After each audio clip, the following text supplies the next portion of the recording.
Bienvenue au Nautique de Paris 2014. Nous sommes toujours donc porte de Versailles dans le hall 4 du motonautisme. Nous sommes sur le Flying Bridge du Velasco 37F de chez Jeannot avec à mes côtés Méry de la Poisse, directeur marketing produit motonautisme Jeannot. Alors Méry, quelques mots déjà sur ce Flying Bridge. Qu'est-ce qu'il a de particulier ? Eh bien, le nouveau Velasco 37F est le troisième bateau de cette gamme. Et la gamme Velasco chez Jeannot est la gamme que nous avons lancée il y a 3 ans. Pour toucher le marché du Flying Bridge. Ce sont donc 3 nouveaux modèles Flying Bridge que nous avons mis sur le marché depuis 3 ans maintenant. Et ce dernier modèle, qui est le 37F, a la particularité d'être extrêmement confortable pour sa dimension, 37 pieds, et de reprendre tous les attributs de la gamme des premiers Velasco que nous avons lancés il y a 3 ans. C'est-à-dire une ergonomie particulièrement poussée à l'extérieur. Je veux parler des grandes plages de bain arrière, je veux parler des passes avant encastrées, je veux parler des portes latérales. Il y a beaucoup d'innovations sur ce bateau qui reprend des idées très fortes, déjà vues sur des bateaux de plaisance, mais qui les mixe et pour sortir un résultat extrêmement agréable et confortable. Alors la sécurité, le confort et puis les performances marines qui font également partie de l'ADN Jeannot. Et donc pour cette gamme Velasco, nous avons par exemple été chercher un très bon architecte anglais, Tony Castro, qui est réputé pour ses carènes efficaces. Et nous avons travaillé avec une cellule d'ingénieurs chez Jeannot, très spécialisée sur le confort à bord, de manière à optimiser chaque volume du bateau pour en tirer le plus de confort possible. Donc par exemple, les matériaux utilisés sont particuliers ?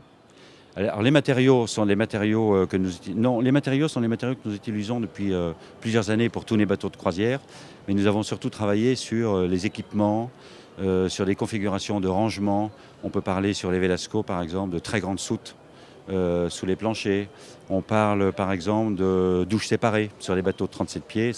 C'est encore assez rare d'avoir des douches séparées. On parle de grandes fenêtres de coque. On parle de modularité dans les carrés, de modularité dans les postes de pilotage. Bref, on a beaucoup d'astuces sur la gamme Velasco. Et donc, nous avons essayé de reprendre un maximum d'idées pour les intégrer sur ce nouveau 37. Et dernière question, on voit que dans le monde entier, on est plutôt motonautisme à 80 voire 90%.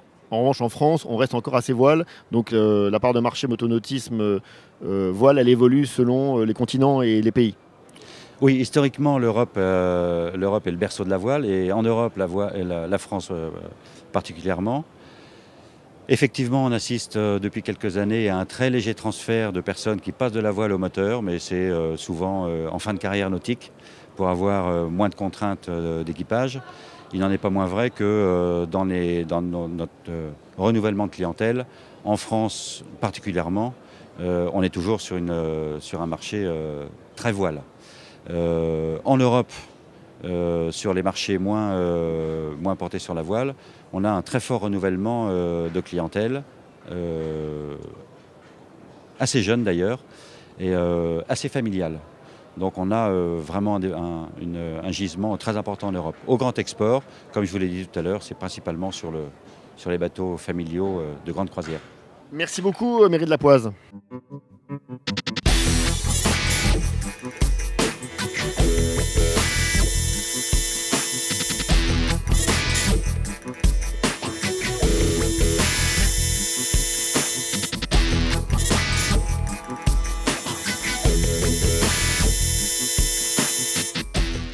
Retour avec Aurélien Ducrot, le skieur montagnard marin skieur montagnard. Nous sommes sur le stand Alibot où avait lieu une conférence de presse pour le trophée Mer Montagne qui a lieu fin janvier 2015, comme tous les ans. Et nous serons à nouveau au Corbier. Et vous y serez, Aurélien? Oui, avec grand plaisir, j'y serai. C'est un événement qui n'est pas toujours simple parce qu'en plein milieu de la saison, en tant que montagnard, mais par contre un événement qui me tient à cœur et donc je fais toujours à chaque fois tout ce que je peux pour être présent au Trophée Mer Montagne. Et vous êtes modeste car vous l'avez remporté, vous l'avez gagné la dernière fois, donc vous allez défendre votre titre. Exactement, je viens pour défendre mon titre. Malheureusement, mon coéquipier Eric Perron, qui est engagé sur la Volvo Ocean Race cette année, ne pourra pas être là. Donc voilà, mais c'est un événement qui est particulier pour moi. C'est là où j'ai rencontré énormément de marins, discuté avec eux. C'est là où j'ai, je pense, eu la passion de la mer. Et c'est comme ça que je me suis retrouvé, que je me retrouve aujourd'hui sur des projets voiles. Et c'est vraiment grâce à ça et à ces rencontres. On fait juste un petit couplet sur la période montagne qui va être la vôtre. Donc c'est le freeride, toujours le sport que vous pratiquez intensément? Oui, exactement. Je suis toujours dans le freeride.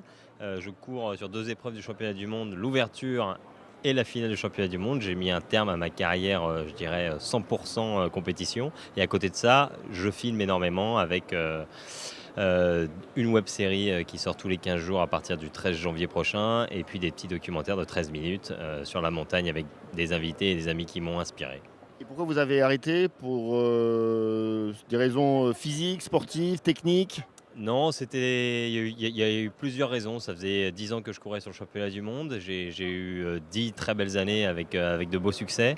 Et puis j'ai lancé cette carrière aussi en voile. Et puis l'année dernière, en fait, après la Transat Jacques Vabre, j'avais 5 jours entre mon arrivée au Brésil et la première compétition du Freeride World Tour. Donc c'était inimaginable. Et donc c'est à partir de ce moment-là où j'ai dit, bon bah voilà, il va falloir partir sur un autre format. Et voilà, et j'en suis content parce que je m'éclate aujourd'hui dans, je dirais, ma deuxième vie de freerider qui est plus tournée vers la production et encore un petit peu la compétition. Et surtout, je m'éclate aussi dans ma vie de marin aujourd'hui. Donc 2015, c'est le Tour de France à la voile. Vous vous engagez avec une ambition déjà de trouver des partenaires. Oui, déjà.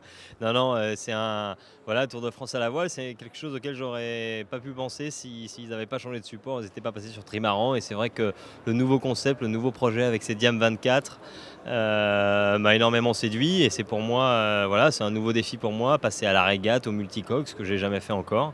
Donc je suis ravi, je suis accompagné de Laurent Voiron, qui est un spécialiste du multicoque, ancien vice-champion du monde de Tornado, qui va m'épauler sur ce projet. Un troisième coéquipier qui est pas encore choisi. Et voilà, donc c'est une nouvelle aventure. Bien sûr, dans cette aventure, il faut trouver encore les partenaires, mais c'est un projet auquel je crois. C'est un bel événement et voilà, ça va être chouette. Une dernière question, on est au Nautique de Paris. Juste le Nautique, pour vous, c'est un rendez-vous sympa, incontournable, il faut y être, il ne faut pas y être, vous y êtes? C'est un rendez-vous incontournable. C'est clairement un rendez-vous incontournable. C'est comme l'ISPO en ski pour les skieurs l'hiver. Déjà, c'est un endroit hyper convivial parce que c'est, je pense, le seul moment de l'année où tous les marins se retrouvent, toutes classes de bateaux confondus. Donc c'est vraiment sympa pour ça. Et à côté de ça, il y a la présentation de tous les événements et ainsi de suite. Donc c'est incontournable. C'est aussi un lieu magique parce que même en tant que professionnel, moi, mon rêve l'année prochaine, c'est de faire le Tour de France à la voile. Il y a tout le Tour de France à la voile qui est là. Mon rêve, c'est d'être au départ de la Jacques Vabre une nouvelle fois. La Transat Jacques Vabre, ça se passe ici. La présentation, ça se passe ici.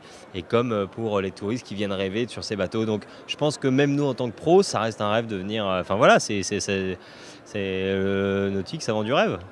Merci Aurélien Ducrot. Avec plaisir. Et on se retrouve très vite pour la suite du Nautique de Paris, Porte de Versailles. Au revoir. Ah, ah, ah.